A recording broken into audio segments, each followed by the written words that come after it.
Praise the lord. యేసుక్రీస్తు నామములో మీ అందరికీ శుభములు తెలియజేస్తూ శిలువ మర్మములు మరి మీకు తెలియజేయాలని చెప్పి ఆశపడుతున్నాను. చాలా జాగ్రత్తగా వినాలి.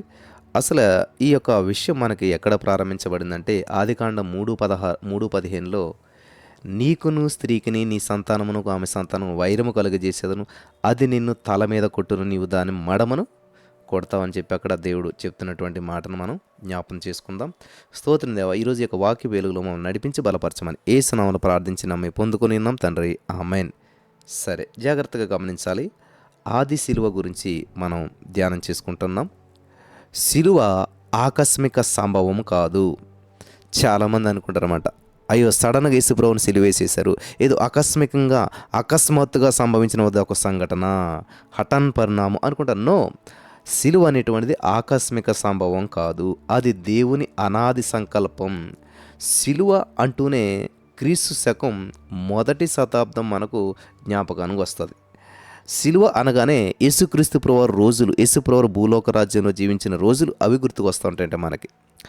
యేసుక్రీస్తు ప్రభువారు శిలువ వేయబడక పూర్వమే ఒక శిలువ ఉందని మనం మర్చిపోరాదు.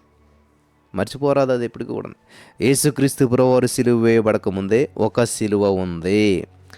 ఆదికాండం ప్రారంభంలోనే ఈ యొక్క ప్రాచీన శిలువను గురించినటువంటి ప్రస్తావన ఉన్నదని చెప్పి దేవుని వాక్యం సెలవిస్తుంది. అందరూ యేసు ప్రభువు వచ్చాకే శిలువ ఉందనుకుంటారు, కానీ అసలు యేసుక్రీస్తు ప్రభువారిని శిలువ వేయబడక ముందే ఒక శిలువ ఉందనేటువంటి విషయాన్ని మనం గ్రహించినట్లయితే చాలా అమూల్యమైన సత్యాలు నేర్చుకుంటాం. ఇక్కడ నేను ఒక 4 పాయింట్లు చెప్తాను, జాగ్రత్తగా మీరు నోట్ చేసుకుంటే మంచిది. అవి ఏంటంటే, నెంబర్ 1, స్త్రీ సంతానం. ఇక్కడ స్త్రీ సంతానం అనగానే మనకి కన్య గర్భయ కుమారుని కానీ అంటే యేసుప్రభువు గురించి మత్తయి సువార్తలోనే ఉందనుకుంటాం.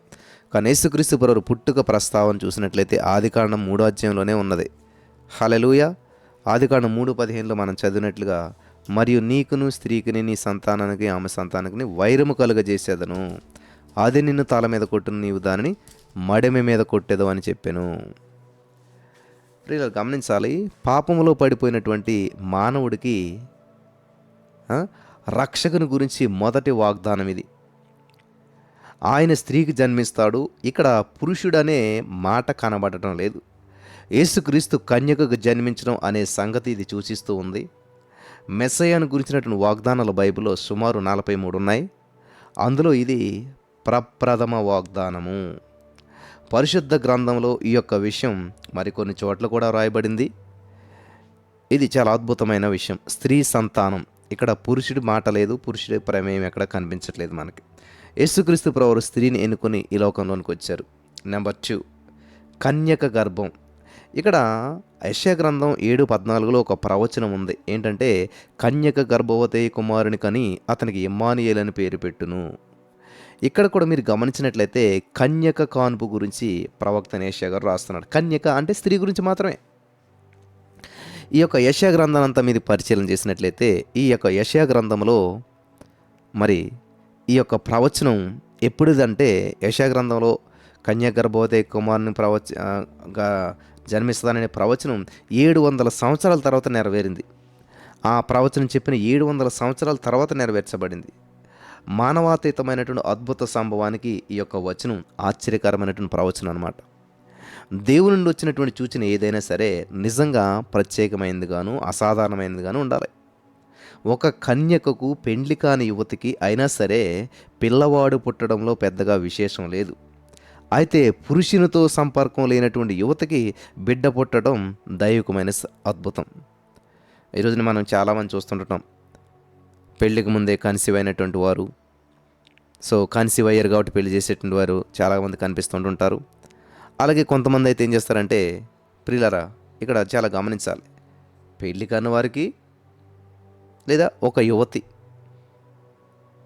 ఒక స్త్రీ కన్సీవ్ అయింది అంటే ఖచ్చితంగా ఏంటి, ఆమె ఎవరితోటో రాంగ్ రిలేషన్ పెట్టుకుంది అని చెప్పేసి అనమాట. కానీ ఇక్కడ ఏ విధమైనటువంటి పురుషుని ప్రమేయం లేకుండా కన్యక గర్భవతి అవటం అనేటువంటిది ఒక దైవికమైన అద్భుతం అనమాట. నెంబర్ 1 స్త్రీ సంతానం అని అక్కడ ఒక వాగ్దానం చూసాం మనం. రెండవది ఇక్కడ ప్రవచనం కన్యక గర్భం గురించి చూసాం. మూడవది ఆమె సంతానం. ఆమె సంతానం అంటే యెషయా ప్రవక్త ప్రవచనం 700 సంవత్సరాల తర్వాత సృష్టిలో నెరవేర్చబడింది. ఆమె యొక్క కుమారుని కనును, తన ప్రజలను వారి పాపం నుంచి ఆయనే రక్షించును. గనుక ఆయనకి యేసు అని పేరు పెట్టుదు అనెను. చూడండి ఇక్కడ ఆమె సంతానం అని ఆదికాండంలో అంటే ఇక్కడ యెషయా ఏమంటున్నాడు, మత్తయి ఏమంటున్నాడు, మత్తయి 1:21లో ఆమె ఒక కుమారుని కనును. ఆమె ఎవరామె? అదే ఇక్కడ చూసారా ఆదికాండం 3:15కి మత్తయి సువార్త 1:21కు ఉన్నటువంటి సంబంధం చూసారా? చాలా అద్భుతంగా ఉన్నది కదా. సరే, యేసు అని పేరు పెడతారని చెప్పి మత్తయి 1:21లో చూస్తే పాపులైన మనుషులను పాప విముక్తిని చేసి మరి రక్షించడానికే యేసుక్రీస్తు ప్రభువారు వచ్చాడు. వారిని నాశనం చేయడానికి రాలేదు యేసు ప్రభువారు. మనలో ఉన్న పాపాన్ని ద్వేషించి పాపిని ప్రేమించేవాడు యేసుక్రీస్తు ప్రభువారు. అందుకే ఆయన శిలువ యజ్ఞం జరిగించాడు.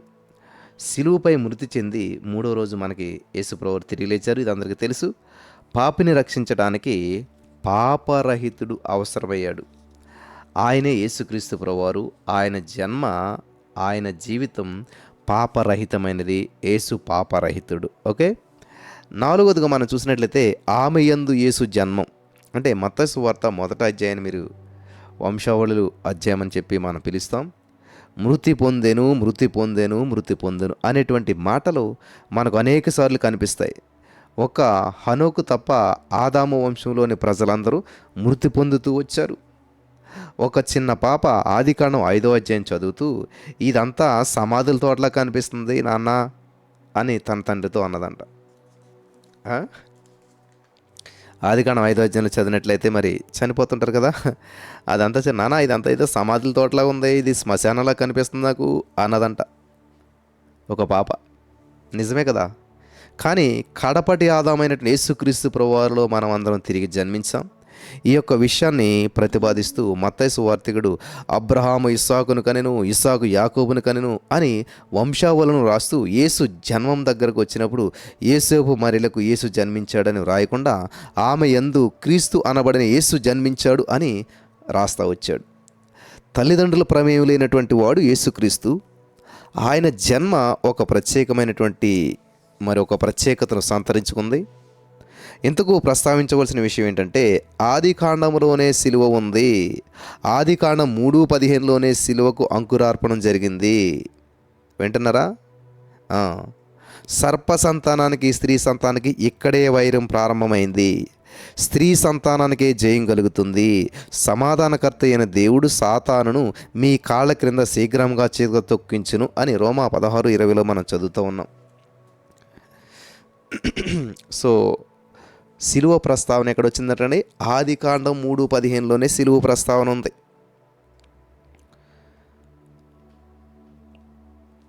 దేవునికి స్తోత్రం కలుగును గాక. సరే, ఇక్కడ ఇంకొక 3 విషయాలు మనం చూద్దాం. ఏంటంటే ఇక్కడ మీరు ఈ విషయాన్ని గమనించినట్లయితే మ్రానుపై అంటే చెట్టుపై వ్రేలాడిన మనిషి ఎవరంటారు? ఈ విషయాన్ని మీరు చాలా జాగ్రత్తగా గమనించాలి. ఆంగ్లంలో అంటే ఇంగ్లీష్లో చూసినట్లయితే చెట్టు అనే దగ్గర ఏముంటుంది? ట్రీ అని రాయబడి ఉంది. తెలుగు తర్జుమాలో చెట్టు అని కొన్ని చోట్ల, మ్రాను అని మరికొన్ని చోట్ల మనకి ప్రస్తావించబడింది. ఈ సందర్భంగా 5 విషయాలు మనం ధ్యానించాలి. నెంబర్ 1, చెట్ల మధ్య మనిషి. చెట్ల మధ్య మనిషి ఏంటి అసలేని? ఈ చెట్లు ఏంటి మనిషి ఏంటి అనుకోకుండా జాగ్రత్తగా ఉండాలి. ఎందుకంటే మనం చాలామంది లెంట్ డేస్ పాటింటారు, సిలువ ధ్యానాలు చేస్తూ ఉంటుంటారు. కానీ ఏం చేస్తామో మనకి తెలీదు. చాలామంది అలా వెళ్ళిపోతుంటుంటారు ఒక ట్రాన్స్లో. అలా కాకుండా సత్యాన్ని తెలుసుకుని దాంట్లో ముందుకెళ్దాం. చెట్ల మధ్య మనిషి అంటే ఎవరంట? సాయంకాలం యెహోవా దేవుడు తోటలో నడుస్తూ ఉన్నప్పుడు ఆ చప్పుడు వారికి వినిపించింది. ఆ మానవుడు అతని భార్య యెహోవా దేవునికి కనిపించకుండేలా తోట చెట్లలో దాక్కున్నారు. ఆదికాండం 3:8లో ఉంది.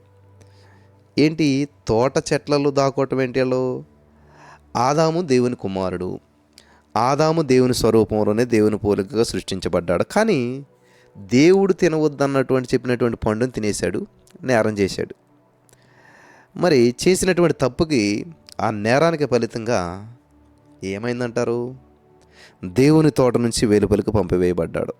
ఆదాం పాప చేసినందు వారిద్దరూ మరి వివస్త్రులై ఉన్నారని చెప్పి గ్రహించి సిగ్గుతో అంజూరు పాకులను చుట్టుకున్నారు. కానీ ప్రేమ కలిగినటువంటి దేవుడు అంజూర పాకులను ప్రతిగా వారికి చర్మపు చొక్కాయలను ప్రసాదించాడు. చర్మపు చొక్కాయలంటే ఆదాము పాపమునకు ప్రతిగా ఒక గొర్రెను, హవ్వ పాపానికి ప్రతిగా మరొక గొర్రెను, అనగా 2 గొర్రెలను దేవుడు బలిగా వధించేశాడు. సందేహం లేదు, దేవుని మాటను మీరి మీరు పాపం చేశారు వీరిద్దరు కూడాను. సాతాను మాట మీద విశ్వాసం, దేవుని మాట మీద అవిశ్వాసం. గమనించవలసిన విషయం ఏంటంటే, ఆదాము అతని భార్య పాపం చేసి ఏ చెట్టు చాటుకు వెళ్ళారో ఆ చెట్టు పైన యేసు మన పాపాల కొరకు మృతి చెంది తిరిగి లేచాడు. హల్లెలూయా. నెంబర్ 2, చెట్టు మీద మనిషి. గమనించాలి, చెట్ల మధ్య మనిషి. నెంబర్ 2, చెట్టు మీద మనిషి. మరణశిక్షకు తగినటువంటి పాపం ఎవడైనా చేశాడనుకోండి కదా, మరణశిక్షకు తగినటువంటి పాపం ఎవడైనా చేస్తాడనుకోండి, అతన్ని ఏం చేస్తారంటే చంపేసి మ్రాను మీద వేలాడదీస్తే అతడి శవం రాత్రి వేళ మ్రాను మీద ఉండి అలా ఉండిపోకూడదనమాట. అతన్ని చంపినటువంటి రోజు అతన్ని పాతి పెట్టాలి. ఎందుకంటే మ్రాను మీద వేలాడువాడు దేవుని చేత శాపగ్రస్తుడు. ద్వితీయోపదేశకాండం 21:22. కాబట్టి ఇజ్రాయేలు అధిపతులు మరణశిక్షకు గురైనటువంటి నేరస్తులను ఏం చేస్తారంటే ఆ చెట్టు మానుకు వేలాడదీసేసేవారు, ఆ చెట్టు మానుకు వదిలేసేవారు అన్నమాట. వారి నేరాన్ని, అవమానాన్ని బహిరంగంగా ప్రదర్శించడమే దీని ఉద్దేశం. ఎవరైనా నేరం చేస్తే ఇలాంటి కఠిన శిక్షలు అమలు జరుగుతాయని చెప్పి మనుషులు నేరాలకు దూరంగా ఉంచాలని దీని యొక్క ఉద్దేశం అన్నమాట. ధర్మశాస్త్రంలో రాయబడిన ఈ యొక్క పై లేఖనము యేసుక్రీస్తు జీవితంలో అక్షరాలా నెరవేరింది. ఆయన మ్రాను మీద వేలాడిన రక్షకుడు. ఇక్కడ మ్రాను అంటే ఉరికొయ్య. ఆంగ్లంలో దీనిని గ్యాలోస్, GALLOWS, గ్యాలోస్ అన్నారు. ఈ మాటకు అర్థం ఏంటంటే ఉరికొయ్య, ఉరి స్తంభం. యెహోషువ హాయి రాజును ఒక చెట్టుకు ఉరితీశాడు. సాయంత్రం వరకు ఆ రాజు దానికి వేలాడుతూ ఉన్నాడు. ప్రొద్దుకుంగేటప్పుడు యెహోషువ ఆజ్ఞ జారీ చేశాడు. వారు వాడి శవాన్ని చెట్టు మీద నుంచి దింపి ఊరి ద్వారంలో ప్రవేశించే దగ్గర పరవేసి ఆ శవంపై పెద్ద పెద్ద రాళ్ళు కుప్పవేశారు. అది ఈనాటికి అక్కడే ఉంది. యెహోషువ గ్రంథం 8:29 మీరు చదువుకోవచ్చు.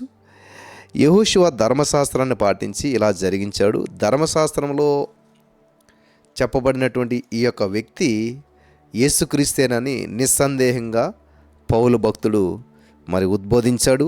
ధర్మశాస్త్రం విధించే పాపం నుండి యేసుక్రీస్తు ప్రభువారు మనల్ని విమోచించాడు. ఎలాగంటే ఆయన మన కోసం శాపగ్రస్తుడయ్యాడు. మ్రాను మీద వేలాడినవాడు శాపగ్రస్తుడని రాసి ఉంది గలతీ 3:13. పాపులైన మనుషుల కోసం యేసుక్రీస్తు ప్రభువారు ఏం చేయడానికి సిద్ధమయ్యాడో చూశారు కదా. మన స్థానం తాను తీసుకొని మనం ఆజ్ఞ మీరినందువలన వచ్చినటువంటి శాపాన్ని తనపై వేసుకున్నాడు. మనం చేసిన నేరాలు ఆయన మీద వేసుకున్నాడు. వింటున్నారా? ఇక్కడ గమనించాలి, చెట్టు మధ్య మనిషి, చెట్టు మీద మనిషి, మూడోది చెట్టెక్కిన మనిషి.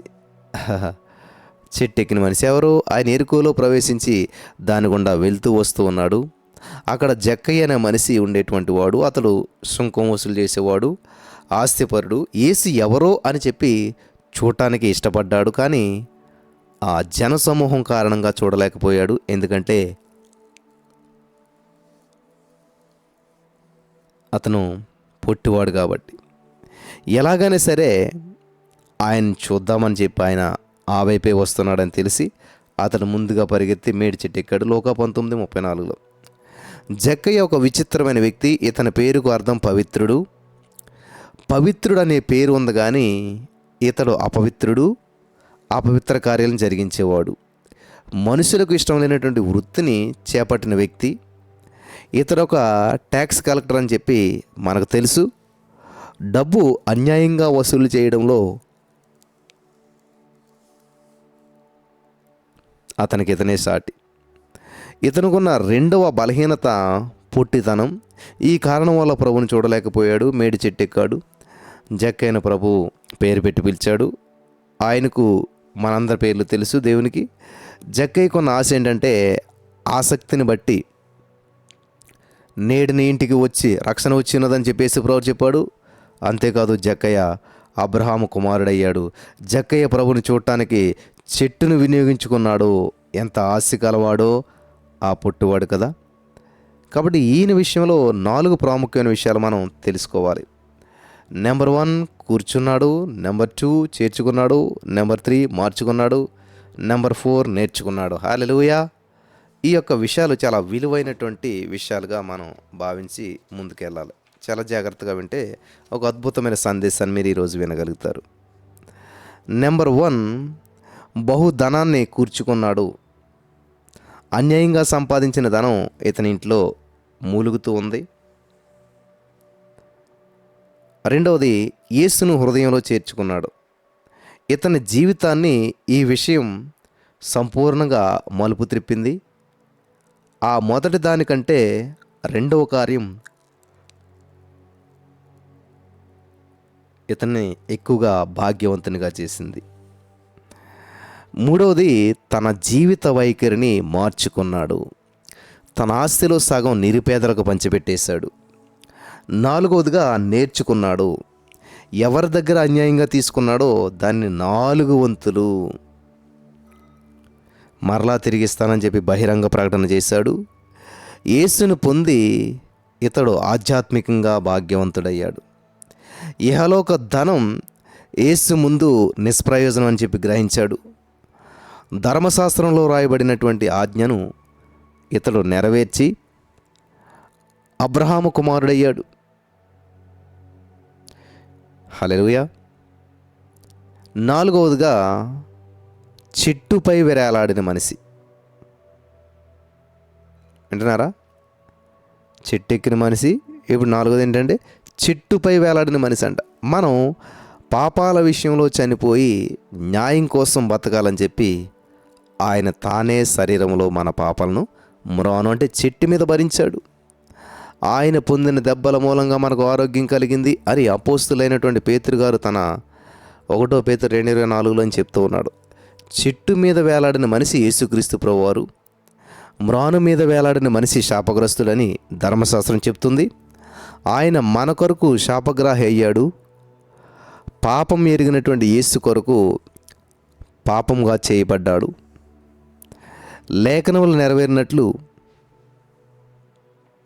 ఆయన మన కొరకు చనిపోయి తిరిగి లేశాడు. మన స్థానంలో మనకు బదులుగా యేసుక్రీస్తు ప్రభువారు బాధల పాలై మరణించాడన్న స్పష్టమైనటువంటి మాటలు ఇక్కడ ఉంటూ ఉన్నాయి. Thank you Jesus.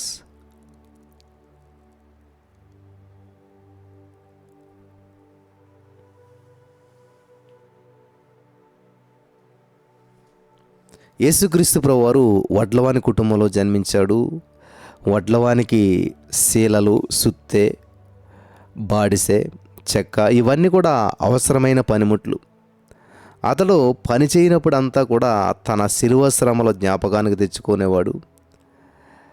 శీలలు, సుత్తె వినియోగించినప్పుడు తన చేతులను, చెక్కను చూచినప్పుడు తన శిలువను ఎక్కువగా జ్ఞాపకానికి తెచ్చుకునేవాడు. నిత్యం ఆయన శిలువ కొరకు సిద్ధపడుతూనే వచ్చాడు. తాను జన్మతః వడ్రంగి గనుక ఆయన వడ్లవాని పనిని చేపట్టాడు. అంతేకాదు ఆయన శిలువ కొరకు సిద్ధపడటానికి కూడా వడ్రంగి వృత్తిలో కొనసాగాడు. ఇహపరముల యందు ఆయన వడ్రంగిగానే ఉన్నాడు. ఈ లోకంలో ఉన్నప్పుడు ఇతడు వడ్లవాని కుమారుడు కాడా అని ఆయనను అవహేళన చేశారు. నిస్సందేహంగా భూమి మీద ఆయన వడ్లవాడే. అలాగే పరలోకంలో కూడా ఆయన పనిచేస్తూనే ఉన్నాడు.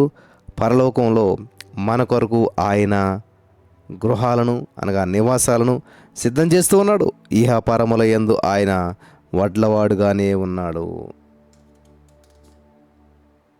ఈ యొక్క సత్యాన్ని మీరు గ్రహిస్తే ఈరోజు వర్తమానం ద్వారా చాలా సత్యాలు మీరు నేర్చుకోగలుగుతారు. పరిశుద్ధాత్మ దేవుడు మీకు గ్రహింపునిచ్చి నడిపించి బలపరచునుగాక. ఆమేన్.